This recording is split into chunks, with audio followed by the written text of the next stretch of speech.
ایک کسان کی شادی ہو گئی۔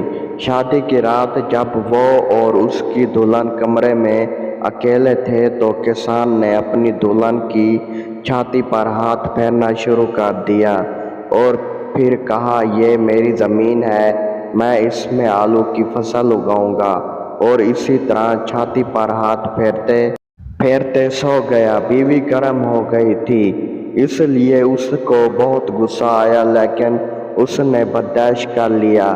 اگلی رات پھر کسان اس کے پیٹ پر ہاتھ پھیرنے لگا اور کہا، یہ بھی میری زمین ہے، میں اس میں گوبھی اگاؤں گا، اور پھر اسے کہتے کہتے سو گیا۔ بیوی کو پھر نیچے ہاتھ لگانے لگا تو پانی نکل آیا۔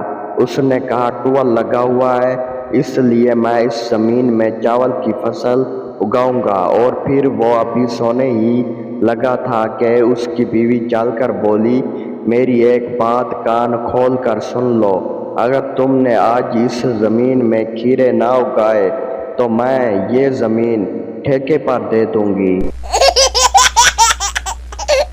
ایک دیہاتی لڑکی شہر میں کام کرنے آئی اور ایک بڑے گھر میں کام کرنا شروع کر دیا۔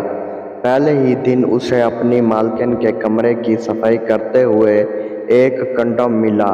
اس نے مالکن سے پوچھا، یہ کیا ہے؟ مالکن نے کہا، کیا تم لوگ رات کو وہ کام وام نہیں کرتے؟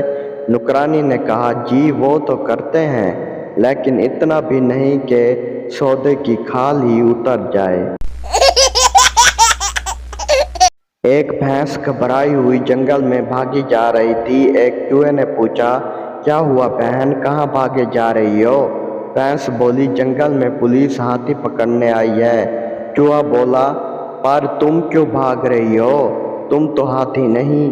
بھینس بولی، یہ پاکستان ہے میاں، پکڑے گئے تو 5 سال تو عدالت میں یہ ثابت کرنے میں لگ جائے گا کہ میں ہاتھی نہیں بھینس ہوں۔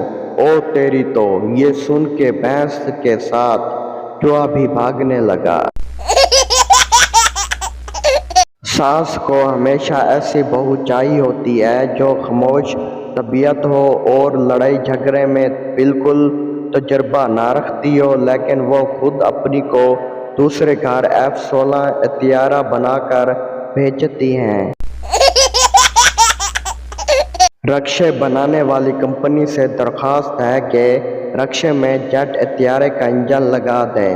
رکشے ڈرائیور اسے اڑانے کی کوشش میں ناکام رہ جاتے ہیں۔ ہماری بھی کیا زندگی ہے، پیدا ہوئے تو زلزلہ آیا، پرائمری میں گئے تو سیلاب آیا، میٹرک میں گئے تو کرونا آیا۔ مجھے تو لگتا ہے شادی کا وقت آئے گا تو کہیں دجال ہی نہ آ جائے۔ بچہ بولا، آنٹی امی نے چینی منگوائی ہے۔ آنٹی چینی دیتے ہوئے بولی، اور امی کیا کہہ رہی تھیں؟ بچہ بولا، اور کہہ رہی تھیں، یہ موٹی نہ دے تو ساتھ والے گھر سے مانگ لانا۔ ایک بوڑھی عورت روز بس والے کو کاجو اور بادام کھانے کو دیتی تھی۔ بس والا بولا، اماں آپ مجھے روز یہ کیوں دیتی ہیں؟ بوڑھی عورت بولی، بیٹا دانت تو رہے نہیں، چوس کر پھینک دینا اچھا نہیں لگتا۔ دوستوں، ویڈیو اچھی لگے تو چینل کو سبسکرائب اور ویڈیو کو لازمی لائک کر دیں۔ ہم لائیں گے روزانہ اس طرح کی نیو ویڈیوز۔ اگر آپ کے چہرے پر تھوڑی سی بھی مسکراہٹ آئی ہو تو چینل کو سبسکرائب لازمی کر دیں۔ آپ سب دوستوں کا شکریہ۔